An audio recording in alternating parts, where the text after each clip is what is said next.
मित्रों नमस्कार। जैसा कि आज के हम अपने अगले वीडियो में लेकर प्रस्तुत हुए हैं, एक ही मित्रों नया अध्याय के साथ प्रस्तुत हुए हैं, जिस अध्याय का नाम है रस। यह मित्रों परीक्षा की दृष्टि से बहुत ही महत्वपूर्ण अध्याय है।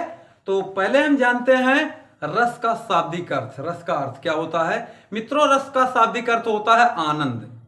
रस का शाब्दिक अर्थ क्या होता है? आनंद। अब इसकी परिभाषा भी जानते हैं कि रस किसे कहते हैं। रस की मित्रों परिभाषा है काव्य को पढ़ने और नाटक को देखने से जो आनंद की अनुभूति होती है, अर्थात जो हमें आनंद प्राप्त होता है, उसी को मित्रों रस कहते हैं। फिर मित्रों इसमें आगे आता है कि रस के अवयव या तत्व। मित्रों कभी कभी परीक्षाओं में पूछा भी जाता है कि रस के कितने तत्व होते हैं, कितने अवयव होते हैं। तो मित्रों चलिए हम इस पर भी चर्चा करते हैं। तो रस के मित्रों 4 तत्व होते हैं। नंबर 1 पर आता है अस्थाई भाव, नंबर 2 पर है विभाव, और नंबर 3 पर है अनुभाव, और नंबर 4 पर मित्रों है संचारी भाव या व्यभिचारी भाव। तो चलिए मित्रों हम एक एक की परिभाषा जानते हैं। सबसे पहले यानी पहली हेडिंग है कि रस के अवयव या तत्व। रस के अवयव या तत्व। मित्रों फिर इसमें देखिए नंबर 1 पर आता है अस्थाई भाव।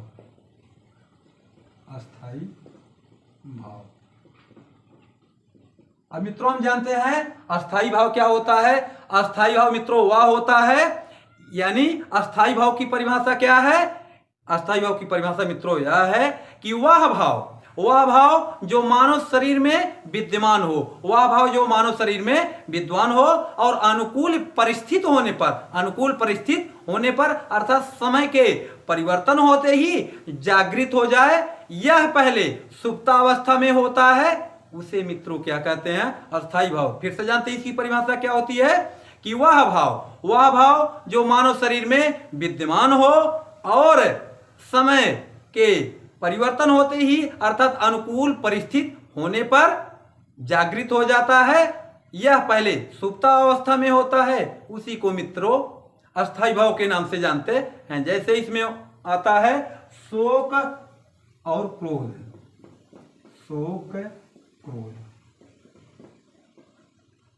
जैसे मित्रों यानी शोक क्रोध मित्रों जैसे देखिए, यदि उदाहरण के लिए जैसे यदि कोई छोटा बालक है, वह आपका कोई सामान लिया है और वह बार बार पृथ्वी पर अर्थात जमीन पर गिरा रहा है, आप मना कर रहे हैं, वह मान नहीं रहा है, और एक समय ऐसा आता है कि वह गिरा दिया आपका सामान और सामान क्या हो गया? टूट गया। तो मित्रों आपके अंदर अस्थाई भाव क्या होगा? जागृत हो जाएगा, अर्थात क्रोध क्या होगा? जागृत हो जाएगा, जबकि यह पहले से ही आपके शरीर में विद्यमान है, अर्थात अस्थाई है। समय के परिवर्तन होते ही अर्थात अनुकूल परिस्थिति होने पर जागृत हो जाता है। मित्रों आप क्या करते हैं? उसको मारना शुरू कर देते हैं, अर्थात उसी को अस्थाई भाव के नाम से जानते हैं। फिर मित्रों नंबर 2 पर आता है विभाव। नंबर 2 पर मित्रों इसमें आता है विभाव मित्रों विभाव की परिभाषा है कि अस्थाई भाव को जगाने वाले कारक को ही विभाव कहते हैं। अस्थाई भाव को जगाने वाले कारक को विभाव कहते हैं। मित्रों यह 2 प्रकार का होता है। नंबर 1 पर होता है आलम्बन विभाव, नंबर 2 पर होता है उद्दीपन विभाव। तो मित्रों चलिए पहले हम जानते हैं आलम्बन विभाव और उद्दीपन विभाव क्या होता है, यानी इसके 2 भेद हुए। नंबर 1 पर होगा आलम्बन विभाव।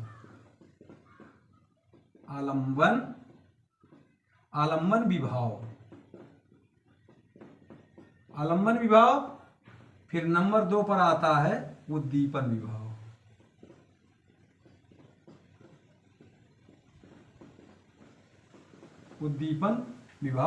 फिर मित्रों आप जानते हैं कि आलम्बन विभाव क्या होता है? आलम्बन विभाव की परिभाषा क्या है या आलम्बन विभाव किसे कहते हैं? मित्रों आलम्बन विभाव की परिभाषा है कि जिसका आश्रय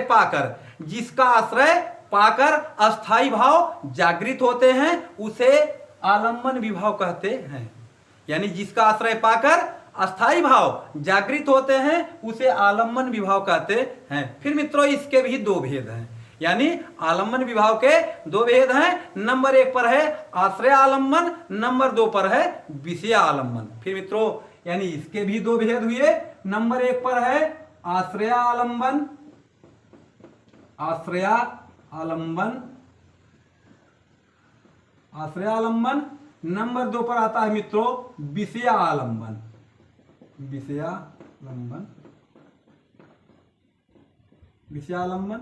अब मित्रों हम जानते हैं कि आश्रय आलम्बन किसे कहते हैं। आश्रय आलम्बन की मित्रों परिभाषा होगी कि जिसके मन में भाव जगे, जिसके मन में भाव जगे उसे आश्रय आलम्बन कहते हैं। और जिसके प्रति अर्थात जिसके कारण मन में भाव जगे उसे विषय आलम्बन कहते हैं। जैसे मित्रों यदि उदाहरण के लिए आ जाए कि राम के मन में सीता के प्रति भाव जागृत हुआ, यानी राम के मन में सीता के प्रति भाव जागृत हुआ। यानी मित्रों देखिए किसके मन में भाव जागृत हुआ, अर्थात देखिए राम के मन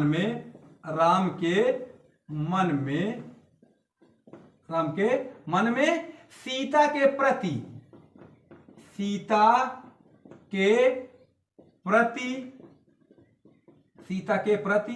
भाव जागृत हुआ, सीता के प्रति भाव जागृत हुआ। यानी देखिए मित्रों किसके मन में, अर्थात राम के मन में भाव जगा तो राम क्या हो गए, आश्रय हो गए। और किसके प्रति, किसके कारण जगा, सीता के कारण जगा, अर्थात सीता के प्रति जगा। तो मित्रों यही क्या होगा, विषय आलम्बन। अर्थात इसमें यानी राम क्या हो गए, राम आश्रय हो गए और सीता क्या हो गई मित्रों, विषय।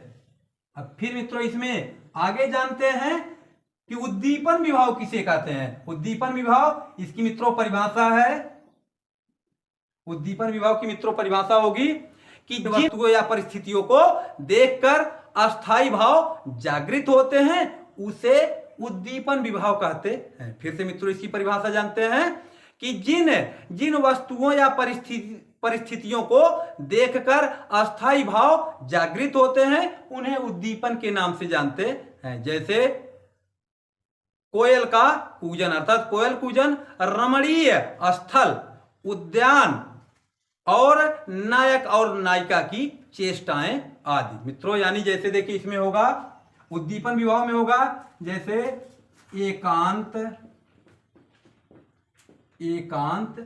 स्थल, एकांत स्थल, रमणीय स्थान, रमणीय स्थान,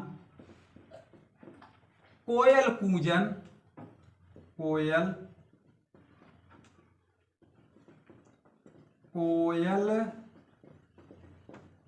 कूजन। फिर मित्रों आगे है नायक नायिका, नायक नायिका की चेष्टाएं आदि, चेष्टाएं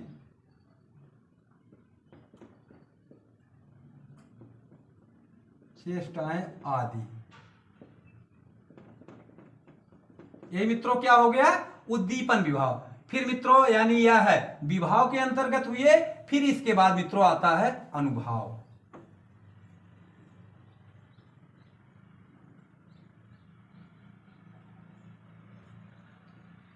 फिर मित्रों इसमें नंबर 3 पर आता है, यानी रस के अवयव में नंबर 3 पर आता है अनुभाव। अनुभाव मित्रों, अनुभाव की क्या परिभाषा है। अनुभाव की परिभाषा मित्रों है कि मनोगत भाव को व्यक्त करने वाले शारीरिक विकार को अनुभाव कहते हैं। फिर से मित्रों इसकी परिभाषा जानते हैं कि मनोगत भाव को व्यक्त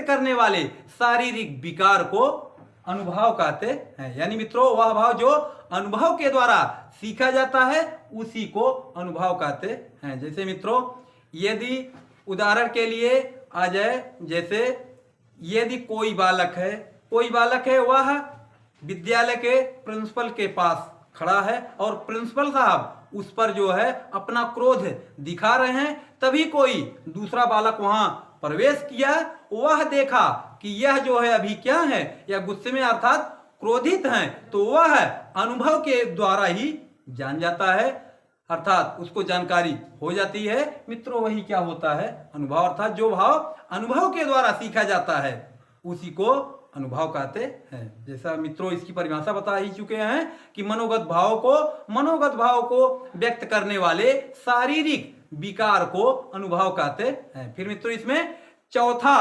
यानी रस का चौथा अवयव है जिसका नाम है संचारी भाव।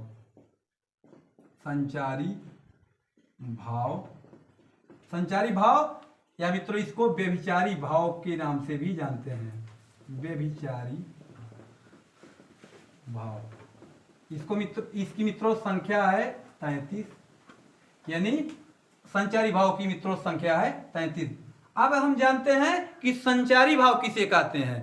संचारी भाव मित्रों यानी वह भाव जो मानव शरीर में, वह भाव जो मनोगत अर्थात मानव शरीर में संचरण करता है, अर्थात अनुकूल परिस्थिति होने पर संचरण करने लगता है, उसी को मित्रों संचारी भाव के नाम से जानते हैं। जैसे मित्रों उदाहरण के लिए यदि आप लोग देखे होंगे, जैसा कि क्रिकेट सभी जगह होता है, यदि क्रिकेट में मित्रों 2 गेंद पर 4 रन चाहिए, 2 गेंद पर कितने रन चाहिए, 4 रन चाहिए। यदि जो बॉलर है, यदि बॉलर यानी वह गेंद फेंका और जो बैट्समैन है वह एक गेंद अर्थात एक गेंद मिस कर दिया, और दूसरे जब एक गेंद मिस कर दिया तो मित्रों जो उसके टीम वाले होते हैं, अर्थात जो उसके तरफ के होते हैं, उनके अंदर यही संचारी भाव अर्थात संचरण करने लगता है कि यदि एक गेंद और बची है, यदि उसी एक गेंद पर 4 रन अर्थात चौके लग जाते तो हमारी टीम क्या हो जाती मित्रों, विजयी हो जाती। तो वही मित्रों यदि एक गेंद पर 4 रन हो जाते हैं तो हमारे अंदर जो भाव जागृत होता है अर्थात संचरण करता है, वही मित्रों क्या होता है, संचारी भाव होता है। मित्रों यही क्या हो गए, रस के अवयव या तत्व। अब मित्रों आप लोगों को हम बताते हैं कि रस याद करने का आसान ट्रिक, यानी मित्रों उसमें यानी जो ट्रिक यहां हम प्रस्तुत करेंगे, यदि आप लोग उसको एक ही बार देखेंगे तो आपको रस आसानी से याद हो जाएगा। मित्रों जैसा कि रस की संख्या 8 है, भरत मुनि के अनुसार रस की संख्या 8 है। तो मित्रों देखिए हम यहाँ ट्रिक बनाते हैं, यानी जो 9 रस हैं, 9 रस बताए गए हैं, 9 रस का ट्रिक यहाँ प्रस्तुत करते हैं। तो देखिए मित्रों रस का ट्रिक इस प्रकार से है, श्री अकबर भाव साहा। तो मित्रों देखिए इसमें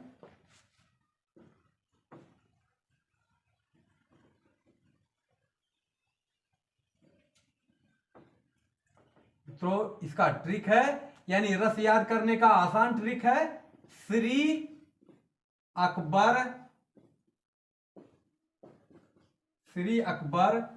भवसाहा। श्री अकबर भाव साहा। तो मित्रों श्री से पहले होगा यानी पहला रस होगा, यहां पर रस होगा, फिर इधर मित्रों एक तरफ होगा अस्थाई भाव। अस्थाई भाव मित्रों, अस्थाई भाव की संख्या 9 है। अस्थाई भाव नंबर 1 पर मित्रों होगा यानी श्री से श्रृंगार रस, श्रृंगार, और इसका मित्रों अस्थाई भाव होगा रति। श्रृंगार रस का अस्थाई भाव मित्रों है रति। फिर नंबर 2 पर आता है आ से मित्रों अद्भुत रस, अद्भुत रस। फिर इसका मित्रों अस्थाई भाव होगा आश्चर्य, आश्चर्य।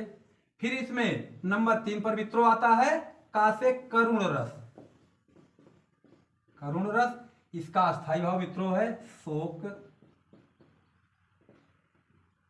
शोक। फिर नंबर 4 पर आता है बा से यानी बीभत्स रस, विभत्स रस। इसका मित्रों अस्थाई भाव होगा जुगुप्सा अथवा घिरना, जुगुप्सा अथवा घिरना। फिर मित्रों इसमें अगला रस है रस है रौद्र रस। रौद्र का मित्रों अस्थाई भाव होगा क्रोध है, क्रोध है। फिर आगे आता है भा, यानी भा से मित्रों छठवां रस है, भा से है भयानक रस, भयानक रस। इसका अस्थाई भाव होगा भय। फिर आगे है मित्रों वा से वीर रस, वीर रस। इसका मित्रों अस्थाई भाव होगा उत्साह, उत्साह। फिर आगे आता है नंबर 8 पर मित्रों है सा से शांत रस, शांत।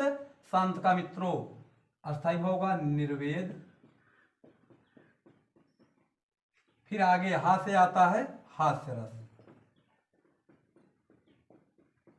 हास्य रस। इसका अस्थाई भाव होगा हास, हास। मित्रों अस्थाई भाव की संख्या 9, रस की भी संख्या कितनी हुई मित्रों 9। तो आप लोगों को ट्रिक कैसा हमारा लगा? यदि आप लोगों का रस का ट्रिक अच्छा लगा हो तो आप लोग मेरे वीडियो को लाइक करें, शेयर करें और चैनल को सब्सक्राइब जरूर करें। फिर मित्रों मिलते हैं, यानी रस का भेद लेकर मिलेंगे हम अगले वीडियो में। तब तक के लिए आप सभी को धन्यवाद।